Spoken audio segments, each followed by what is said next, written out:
UK7 kwa majina naitwa Nusu Sinda, nipo kwa niaba ya katibu wa UK7.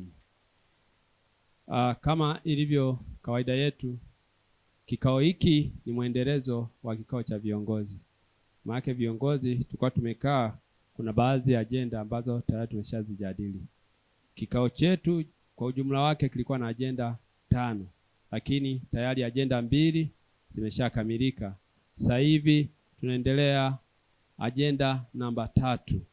Ajenda namba 3 ambayo ni tathmini, na ajenda namba 4 tutapokea neno la shukrani kutoka kwenye familia, na ajenda namba 5 itakuwa kuahirisha hadhara hii.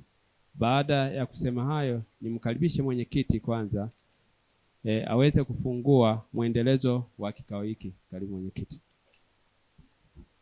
Asante katibu. Ndugu zangu wana UK7, Bwana Yesu asifiwe. Huu ni mwendelezo wa kikao ambacho tulichokuwa tunaendelea nacho, na hata sasa tunaenda kwenye agenda ya 3 ambayo ni tathmini.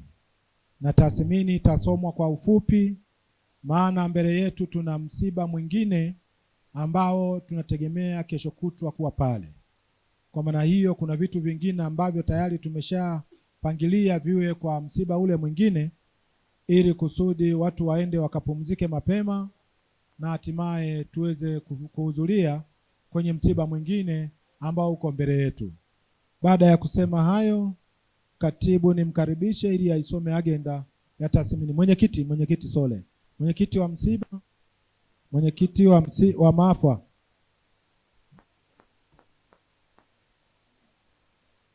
UK7, Bwana Yesu asifiwe. Ndugu zangu, mimi kwa majina naitwa Ruben Emmanuel Sagaika, ndiye nilikuwa mwenyekiti wa kamati ya maafa ya marehemu Kanuda Kaziro Marugu. Ndugu zangu, nitaongea kwa kifupi sana. Hapa tulikuwa na kamati 5. Tulikuwa na kamati ya chakula, tulikuwa na kamati ya usafiri, tulikuwa na kamati ya mapambo, na kamati ya itifaki, pia na kamati ya mazishi.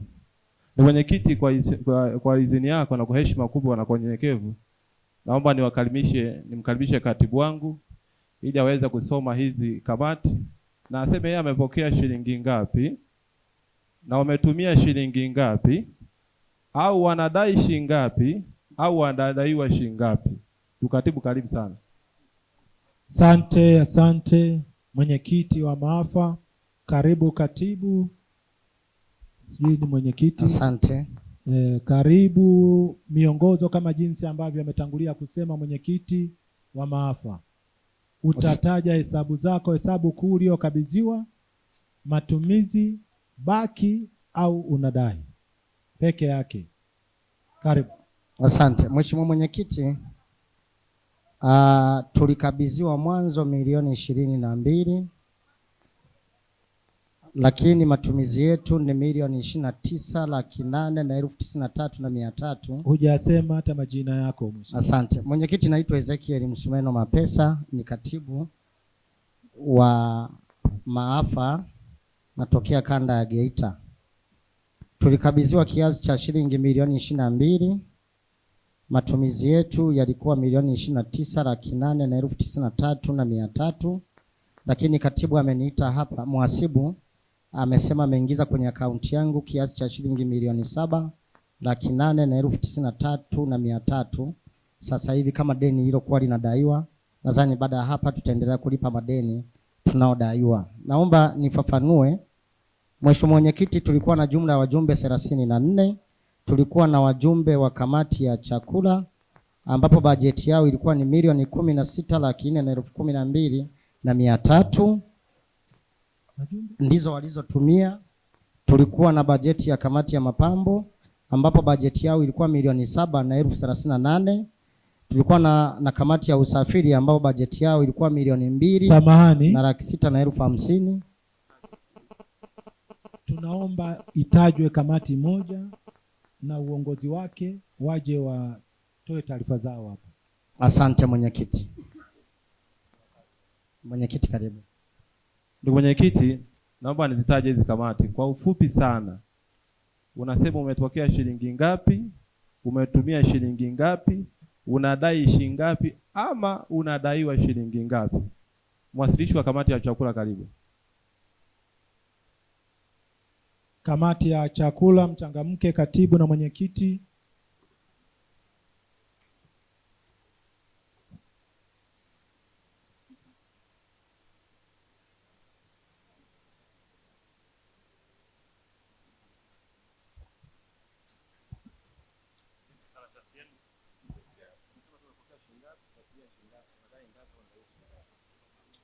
Kwa majina naitwa Fadhili Tumaini, nilihudumu kama mwenyekiti wa chakula.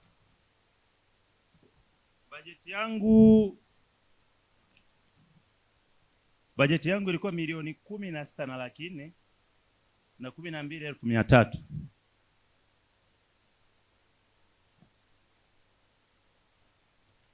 Hii kamati ya chakula ilikuwa na mgawanyiko. Tulianzia Lwamgasa na huku. Jumla yote ni milioni 16,412,300. Sidaiwi. Asante. Asante sana kamati ya chakula. Naomba karudi kuketi. Naomba niwakaribishe kamati ya mapambo. Mwenyekiti au katibu wa kamati ya mapambo kwa ufupi sana.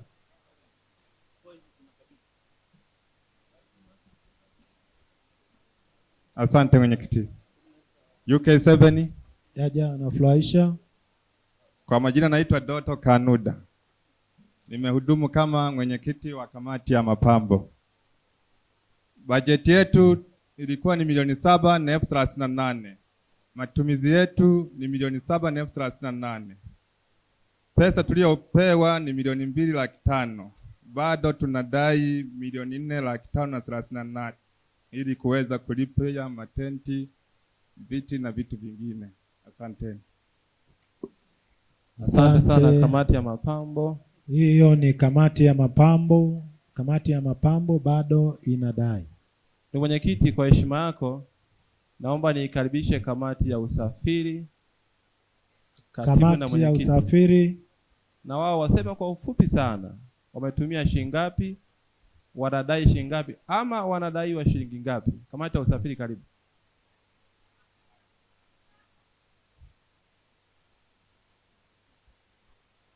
UK7 yajayo nafurahisha. UK7. Kwa majina naitwa Magashi Tungi, nimehudumu kama mwenyekiti wa usafiri. Nakiri kupokea milioni 2,650,000 na zimetumika zote, sidaiwi. Asante.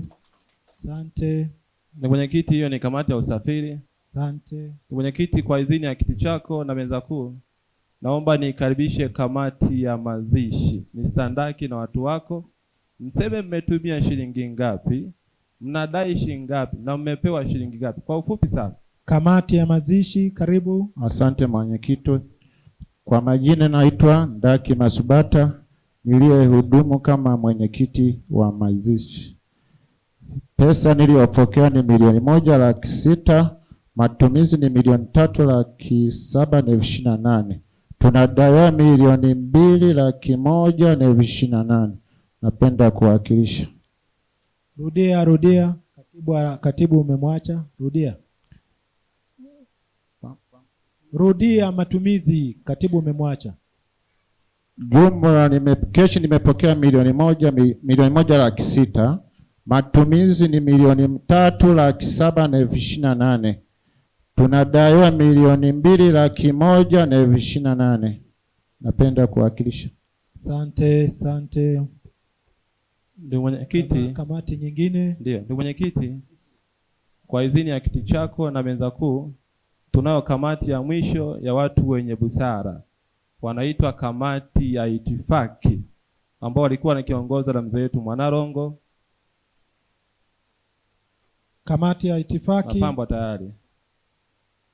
Kamati ya itifaki na mzee wetu Mwanarongo pale ndo alikuwa mwenyekiti, na katibu pale alikuwa anajiita katibu msaidizi.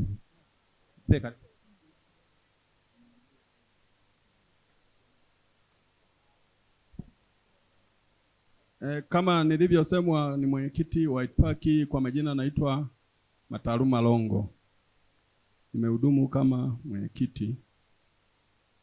Hapa tumeendelea vizuri, changamoto hazikuwepo. Tuko sawa. UK7, kwa jina naitwa Mayenga M. Malugu. Nilikuwa katibu wa itifaki kama alivyoeleza mwenyekiti wetu wa maafa.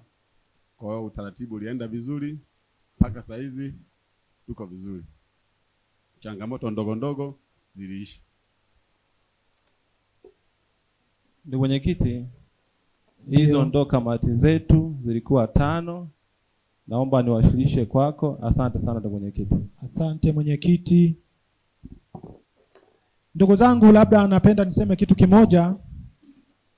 Tulikuwa tunafanya tathmini ya maafa, kamati mbalimbali ambazo zilizohudumu.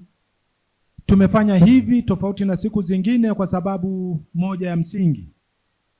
Tukiwa kwenye kikao chetu cha viongozi, tumeyaona madhaifu kwa namna ambavyo kamati tendaji zimefanya.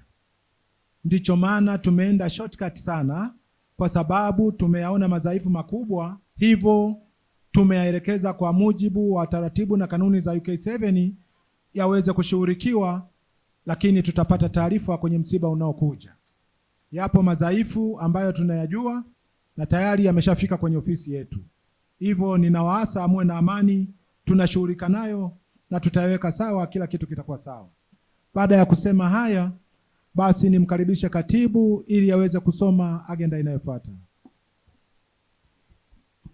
Asante mwenyekiti. Agenda inayofuata ni kupokea neno la shukrani kutoka kwenye familia aliyeandaliwa.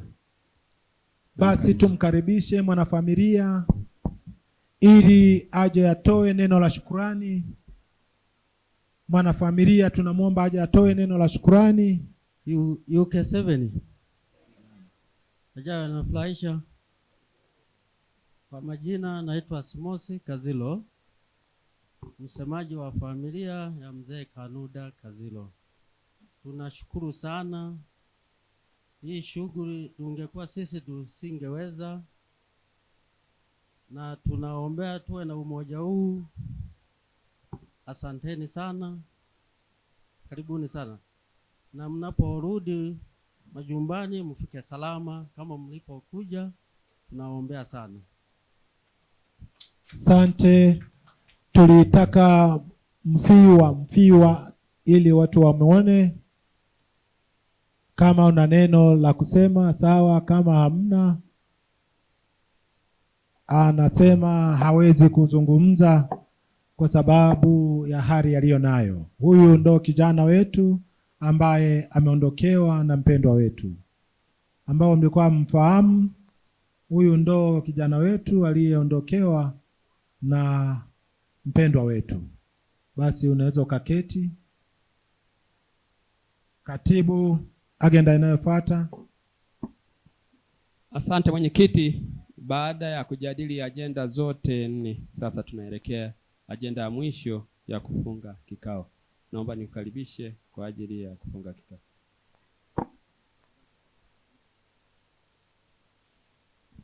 Karibu. Asante mwenyekiti. UK7 yajayo nafurahisha. Nimesimama hapa ni katibu wa kanda ya Geita. Wana Geita, kuna kamati ambazo natakiwa nikutane nazo baadaye maeneo ya Mlashi. Kamati ya maafa, mwenyekiti na katibu. Kamati ya chakula, mwenyekiti na katibu. Kamati ya mapambo, mwenyekiti na katibu.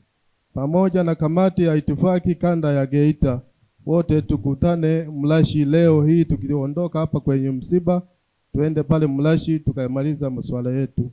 Asanteni kwa kunisikiliza. Basi wapendwa wangu, baada ya kusikiliza agenda mbalimbali ambazo zilizokuwa zikiendelea, ninawasihi tusikilizane kidogo.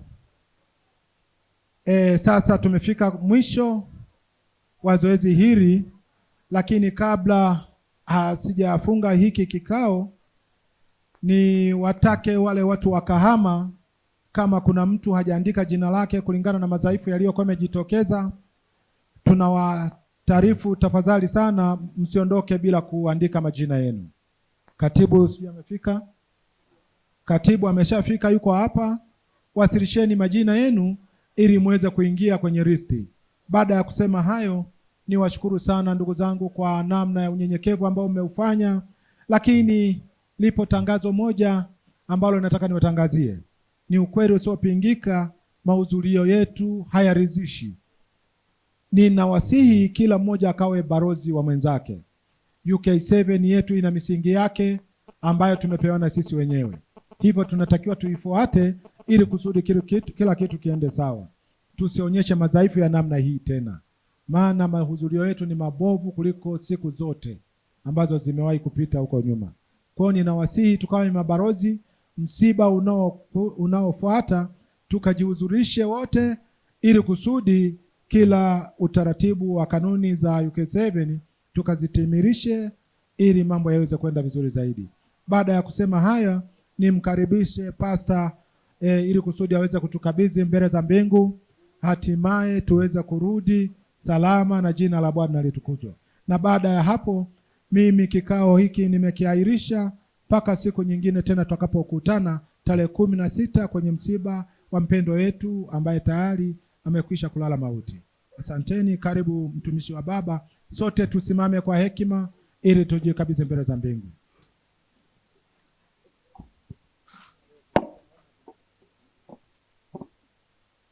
Tuombe. Baba yetu, wewe ni Mungu wetu. Mbele zako kuna watumishi wako hawa, kila watoto wako wanaoyatumia, wewe ukawe dereva mkuu, ili wote tuweze kurudi salama tena siku ya Ijumaa. Tunakataa hila zote za shetani, tunakataa misiba. Misiba ni shetani. Baba, tutetee watoto wako. Tulichukua zumuni ni kwa sababu ya upendo, lakini Baba hatuwezi kukuingilia. Baba, hakika tunakufa, lakini Baba, kupitia wewe tunahitaji utulinde. Baba, utupe uzima mwaka huu. Baba, tunakataa misiba, tuwe na shughuli zenye upendo mbalimbali. Baba, ututunze. Baba, ni wewe, hakuna mtu mwingine tena. Naalika nguvu zako, watoto wako waishi salama. Baba, kumbuka hata watoto wetu tumewaacha. Wengine walikuwa wanaenda shule, lakini tumewaacha kwa sababu ya upendo. Baba, tutetee. Naomba kupitia jina lako la Roho Mtakatifu, wote tuseme amen. Wote tuseme amen. Tuende na amani ya Bwana, na Mungu atawabariki sana.